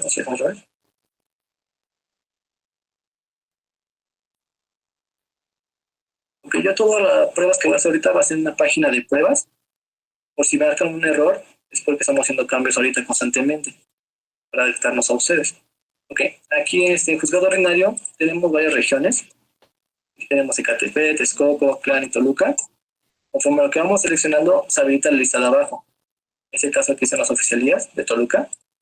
Y cambiamos la región, vamos a mostrar los de Clan ahorita. ¿Sí? Pues conforme a lo que vamos seleccionando, se habilita otra lista. O sea, aquí por número. Aquí vienen las materias. Vamos a seleccionar un juzgado. Tiene aquí una materia civil, ya que seleccioné solamente un juzgado civil. Y va cambiando conforme a lo que vamos seleccionando. ¿Sí? Como materia familiar, instancia, primera instancia, vía. Seleccionamos una vía. Y los juicios que acepta ese juzgado. Esta lista va a cambiar dependiendo de lo que hayamos seleccionado anteriormente. Ese es el juzgado ordinario. Aquí acepta cualquier demanda, solamente en materia familiar, civil y mercantil. Todavía no sirve para penal. Aquí en juzgado de línea son demandas no contenciosas en materia familiar y civil. Aquí viene solamente una opción que va a ser Toluca. Oficialía siempre va a ser juzgado oficial virtual para juzgado de línea o juzgado especializado de adopción. Aquí tenemos las materias nada más familiar y civil. Aquí la instancia, que es primera instancia, y vía juicios en línea. Y aquí vienen los juicios. La lista de los juicios que aceptan este tipo de modalidad de juzgado. Esto cambia conforme lo que seleccionamos anteriormente. Igual. A partir de aquí se llena tal cual como los demás, aunque sea juzgado ordinario, juzgado en línea. Ingresamos un modo de fojas que va a tener nuestra demanda inicial, el documento. Aquí tenemos las partes. Aquí vamos a ingresar los actores o demandados. Aquí vamos a seleccionar si es física o moral. Aquí vamos a ingresar. Aquí viene dividido por primer apellido, segundo apellido y nombre. Con un ente se registra. En caso de equivocarnos, con doble clic, nos asegura que nos muestra ese mensaje que estamos seguros de eliminar.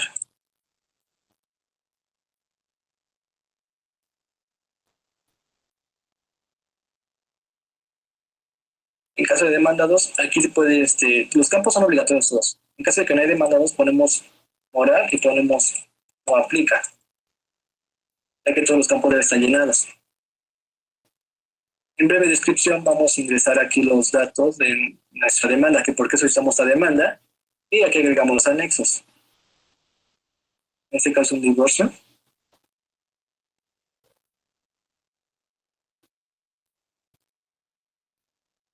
Y aquí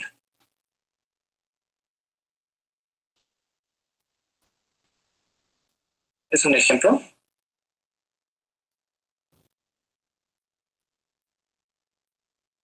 Y una vez todos los campos llenados, vamos a darle el botón de guardar y continuar. Hasta aquí, licenciados, ¿alguna duda? ¿Alguna pregunta? Vale, perdón, me equivoqué, no son los pasos para generar la firma electrónica, sino más bien para presentar la demanda. De hecho, pues recordemos que en eso estoy justamente la confusión, que para llegar a esta etapa de la capacitación ya debimos de haber desarrollado los pasos previos, ¿no? El registro, la firma electrónica, etcétera, ¿no? Esta es, digamos, como la etapa final antes de poder comenzar a utilizar la plataforma del juicio en línea, ¿no? Bueno, vamos ahora con el segundo paso respecto a la presentación de las demandas.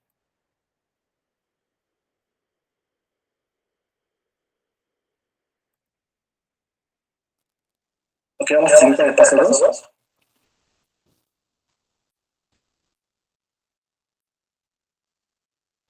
Ok, aquí en el paso 2 vamos a juntar los documentos de la demanda. Aquí podemos seleccionar varios archivos en PDF. Simplemente es que no pase de los 10 megabytes en total de documentación. Aquí vamos a seleccionar un archivo, lo buscamos, damos y damos subir documento. Aquí nos muestra el porcentaje total de los 10 megabytes en total. Okay. Aquí podemos subir más archivos todavía, no necesariamente todo el mismo solo. Vamos a subir otro.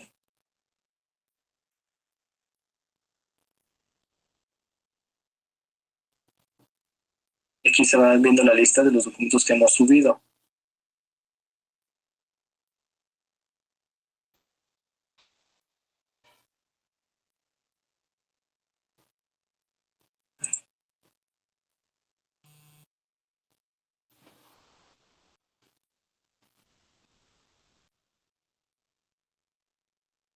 El paso 2 en realidad es muy sencillo. Después viene un periodo durante el video en donde el instructor hace una pausa y hay muchos tiempos muertos, ¿no? Entonces aquí cortamos este segundo paso y vamos a ver el siguiente, que es el último.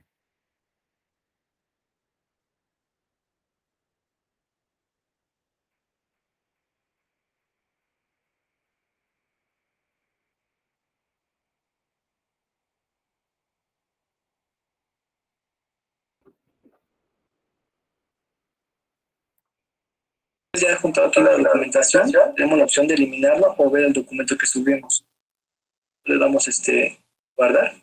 Le damos al paso 3, que es la firma electrónica. Aquí vamos a firmar electrónicamente los documentos y la demanda. Seleccionamos el tipo de firmante que somos, abogado externo o interesado. ¿Okay? Aquí el sistema requiere más una sola firma, la obligatoria del abogado externo. Para llevar la firma del interesado, hay que firmarlo en el documento, lo escaneamos, lo subimos en PDF y lo subimos por este medio. Aquí ya valía la demanda con esa firma del interesado. Pero también el interesado puede firmar electrónicamente, como ustedes quieran, esas dos formas. Aquí ya juntamos, seleccionamos tipo de persona y seleccionamos los archivos de la firma.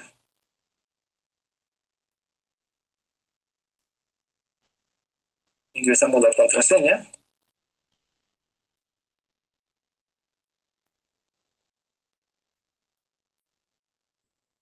Me sale el mensaje que se firmó. Aquí me sale el nombre de la persona que firmó. El interesado puede firmar a través de su firma electrónica, la puede tramitar, o también la puede subir desde el paso 2, adjuntando aquí un documento firmado por el interesado. Como lo hacen normalmente, aquí lo escaneamos, lo subimos y eso ya valida la firma electrónica, la firma del interesado. El sistema requiere solamente una firma electrónica, pero eso es lo obligatorio del abogado externo, eso sí debe tramitar el abogado. Pero también el interesado puede firmar, ya que aquí permite más firmas. Digamos, ahora voy a firmar como interesado. Ok, ya no me deja porque ya firmé.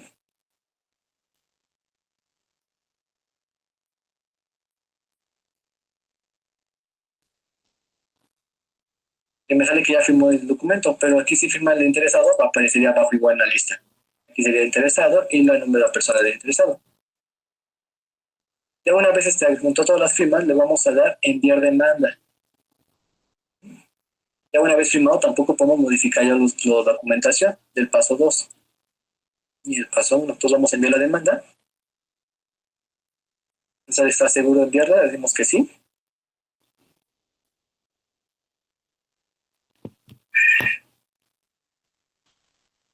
Y nos va a arrojar nuestro acuse de demanda. En este caso, yo presenté una demanda en juzgado en línea, en mano contenciosa. Aquí va a mostrar el juzgado que seleccionaron ustedes, salía, el número del expediente que se otorgó automáticamente y la opción de descargar el acuse. Le damos aquí, descargar acuse, nos vamos a toda la documentación firmada electrónicamente, como nuestra demanda también, que aparece. Lo ingresamos, los datos, nuestra rúbrica de la firma y nuestra hoja de firmantes.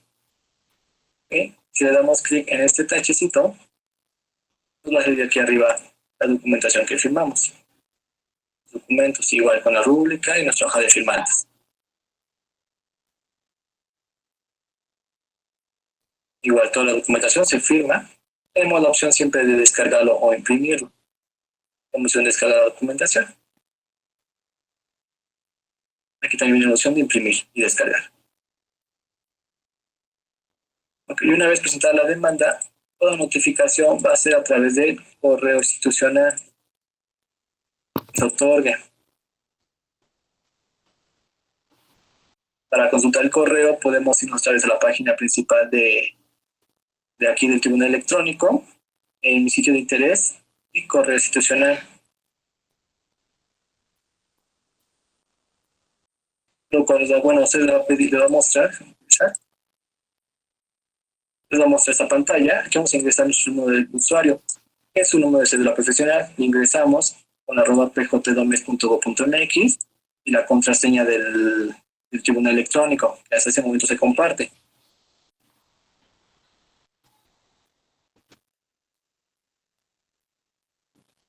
Ya ingresado, pues aquí va a haber las notificaciones. Aquí se va a llevar como la comunicación con el juzgado.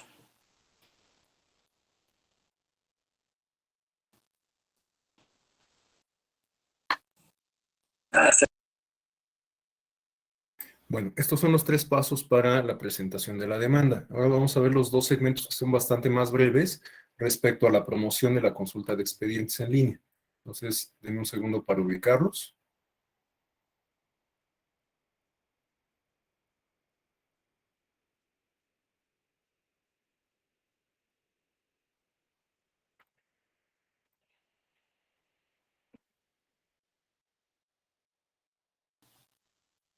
Ok, en el Tribunal Electrónico, aquí una vez presentada la demanda, se habilita el expediente automáticamente.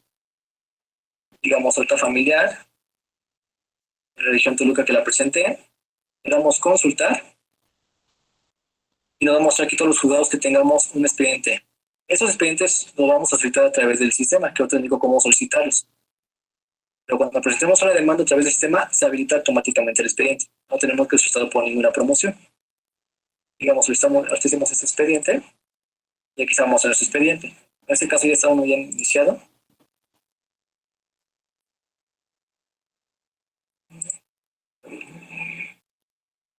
Ok, aquí está. Entonces, con este expediente que acabamos de generar, la demanda que presentamos. Aquí tenemos que generar promoción en este expediente. Que le voy a dejar esta pestaña abierta. Es igual. Ok, para consultar un expediente que tengamos ya en un juzgado y que ahorita no podemos ir por todo lo que está pasando, tenemos que irnos a la nueva promoción, contesta tu demanda, aquí. Aquí vamos a mostrar nueva promoción, aquí vamos a buscar nuestro juzgado y nuestro expediente, ya sea juzgado en línea y juzgados ordinarios, como le indicaba. Ajá. Aquí tenemos juzgado en línea, pues nada más familiar y civil. Aquí, aunque muestre todos los demás, si seleccionamos uno de estos, lo va a marcar error. Juzgado ordinario, pues aquí vienen todas las materias. Civil, mercantil, familiar y penal. Digamos, seleccionamos una penal. Voy a mostrar aquí nuestros juzgados de controles que tenemos. Seleccionamos el que tengamos nuestro expediente, el tipo de, bueno, el tipo, seríamos causa de control en este caso, el número de nuestro expediente, le damos buscar. En este caso estoy en la página de pruebas, por eso no me marca el error. Pero cuando usted le encuentre su expediente, les va a abrir esta pestaña, perdón, de generar promoción. Son igual los tres pasos. Primer paso, solicitud de la promoción. Segundo paso es la documentación de la promoción. Tercer paso, la firma electrónica y envío de la promoción. Les va a mostrar el mismo. En caso de que no encuentre relación con su expediente, les va a marcar error de que no existe. A ver, nada más déjenme cambiarme de pestaña el original.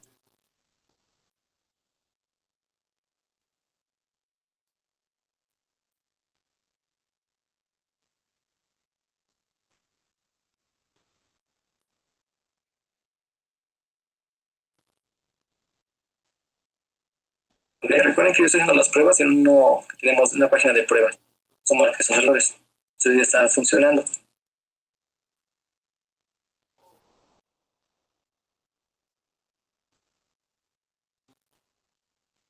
Porque le doy buscar, me mostró esta promoción para generar una promoción a través de expediente.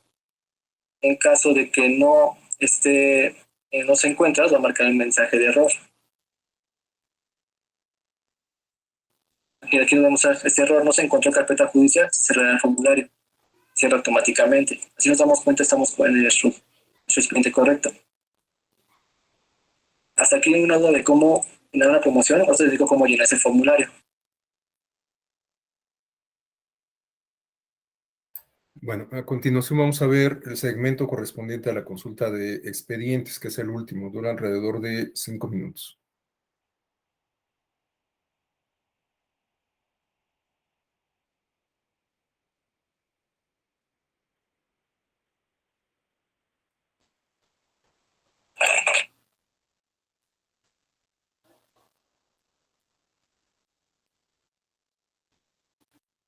Okay, creo que muchos tienen dudas de cómo solicitar sus expedientes en juzgados que tengan en papel.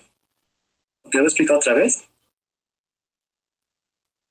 En caso, ya que una vez que tengamos nuestro usuario en tribunal electrónico, para solicitar nuestro expediente que todavía no tengamos aquí en el juzgado electrónico, para solicitar ese documento o ese expediente vamos a nueva promoción, contesta tu demanda, desde la página principal del tribunal electrónico, la tercera opción. Aquí vamos a hacer contestación de demanda. Llenamos estos campos. Vamos a buscar nuestra materia primero, el juzgado, la instancia, que es, en este caso expediente, el número de expediente, le damos buscar. En caso de que no lo encuentre, vamos a hacer este mensaje. Ya una vez que se encuentre el expediente, se va a abrir un formulario. El formulario es el que estamos aquí, de los 3 pasos. Paso 1, paso 2, paso 3. En el paso 1 vamos a ingresar el número de fojas. Bueno, estos datos los trae del expediente. El motivo de por qué estamos solicitando el expediente, aquí el motivo de que queremos consultar vía electrónica, solicito acceso al tribunal, al expediente tal.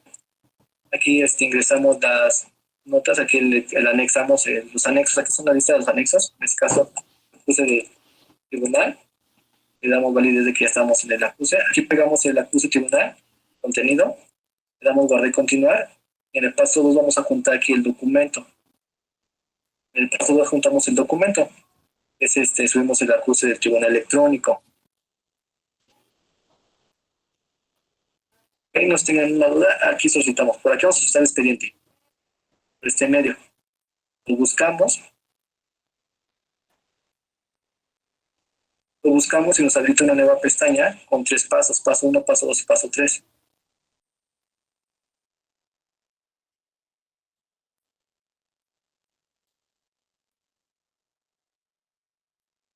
Esto aplica tanto como cualquier materia familiar, civil, mercantil y penal para solicitar expedientes. Aquí vamos a buscar nuestro expediente que tengamos en la materia, en el juzgado, en la instancia, el tipo de vamos a presentar, digamos, expediente. Lo buscamos. Lo vamos a buscar. En caso de que no lo encuentre, va a marcar este error. En caso de que lo encuentre, nos habilita esta pestaña con los 3 pasos. Y aquí subimos juntamos el acuse del tribunal. El acuse es el que nos da el agente certificador.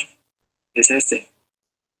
Aquí vienen nuestros datos, que aquí es nuestro usuario, que es la cédula profesional, nuestro usuario, el correo institucional, donde va a llegar notificaciones del expediente. Y una vez ya le damos siguiente, vamos a firmar electrónicamente, que se firma igual. abogado externo o interesado. Vamos al archivo de la firma.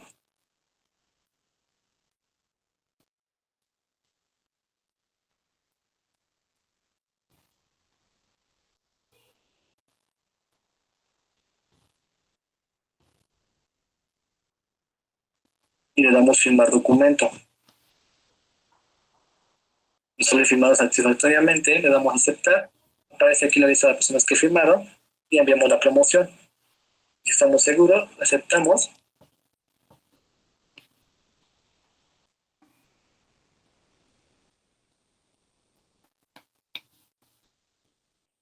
Y nos va a arrojar el juzgado que seleccionamos, el número de promoción y en qué expediente seleccionamos. Y la opción de descargar el acuse. Aquí va a venir pues, el motivo que solicitamos acceso al expediente tal, electrónicamente, y nuestra hoja de firmantes. Y también la documentación, que es el acuse del tribunal, sería ya firmado electrónicamente. Recuerden que toda comunicación va a través del correo institucional que nos dé.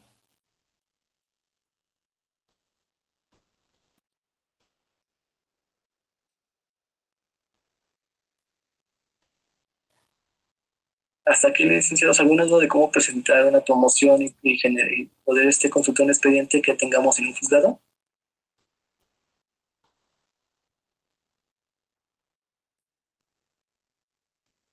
Y una vez que ya tengamos nuestro expediente, acceso al expediente, todo se llevará virtualmente.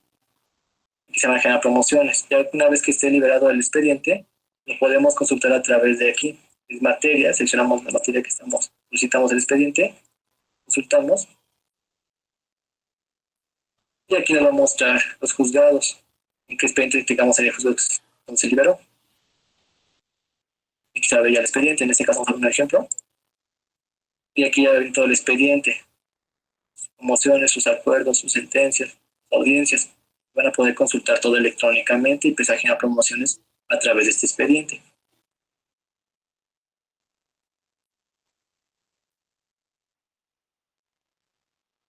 El tiempo de que tarda en liberar un expediente ya depende de la carga de trabajo que tenga el juzgado. Solicitamos el expediente.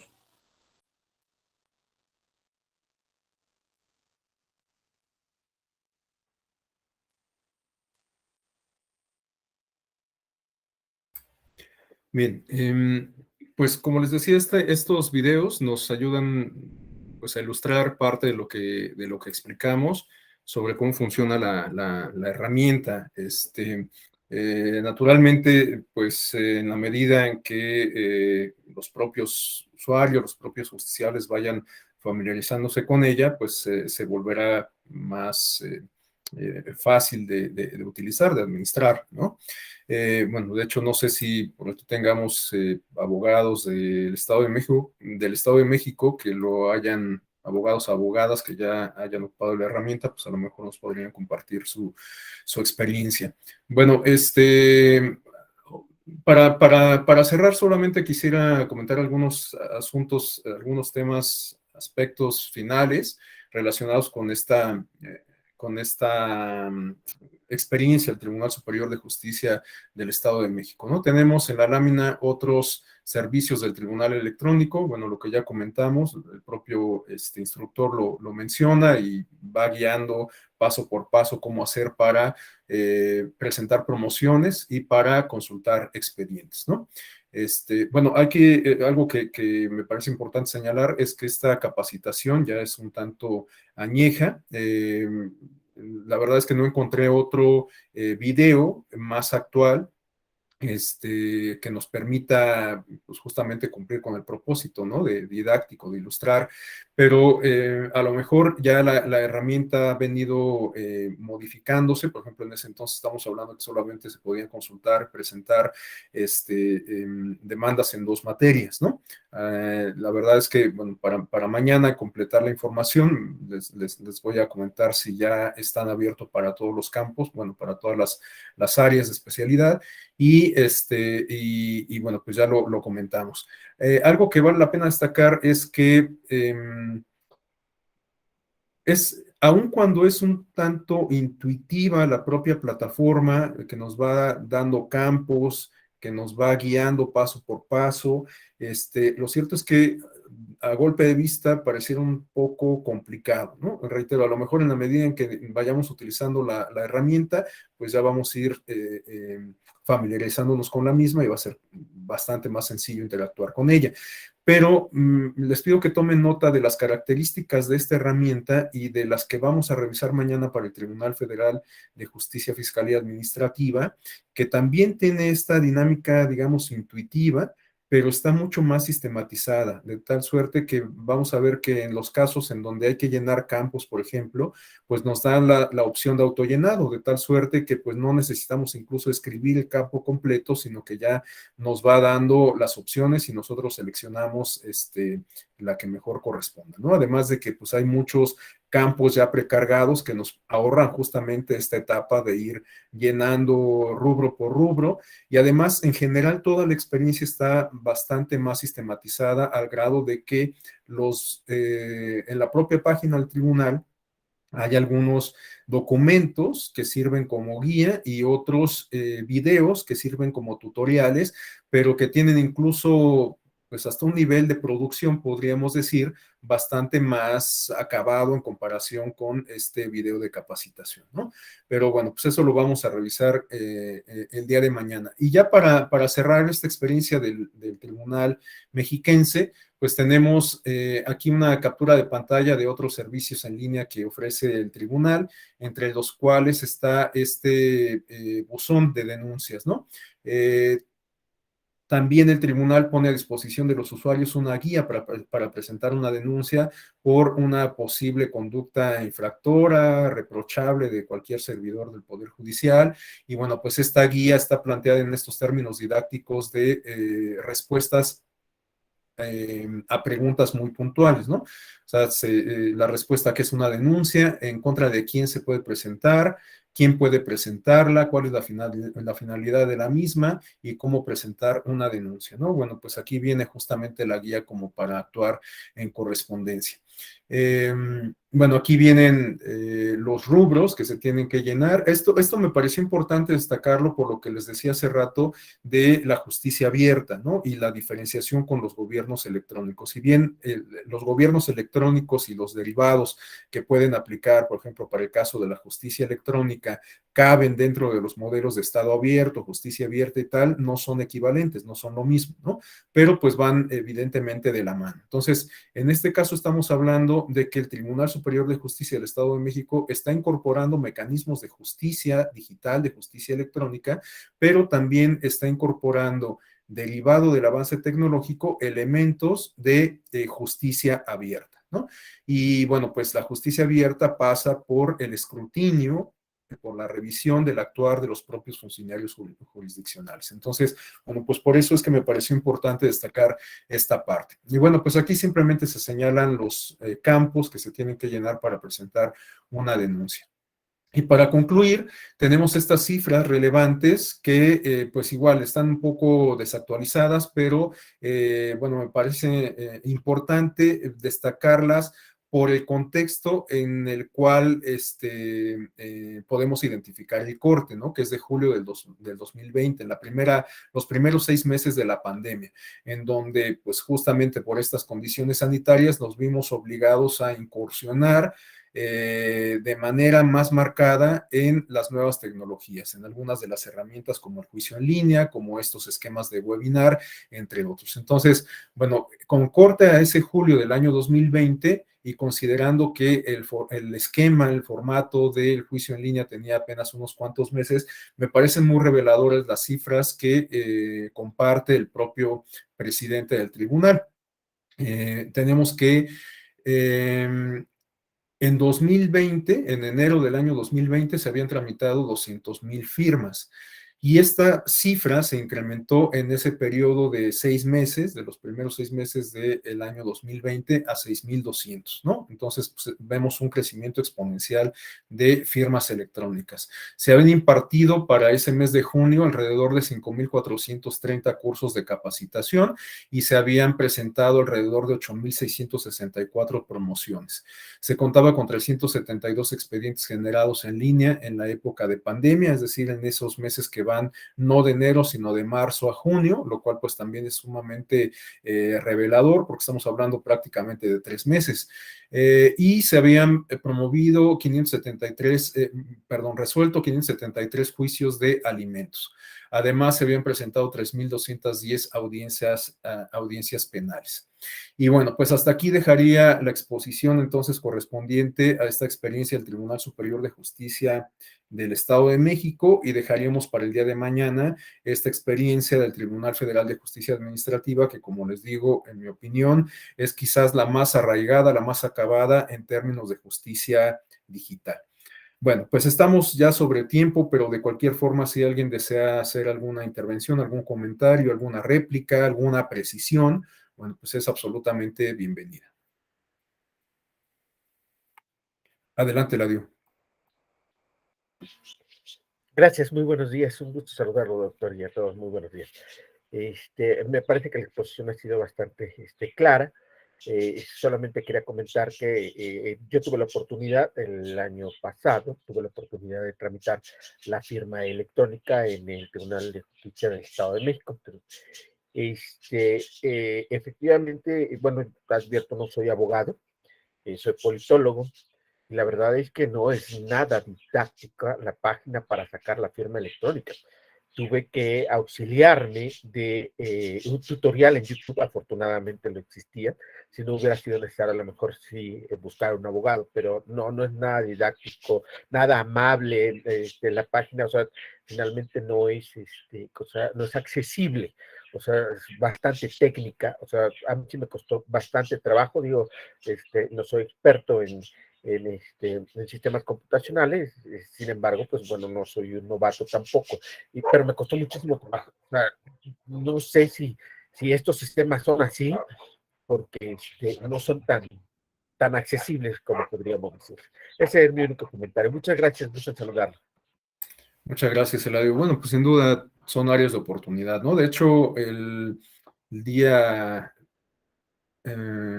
viernes creo que me toca la primera sesión del siguiente módulo sobre justicia electoral digital.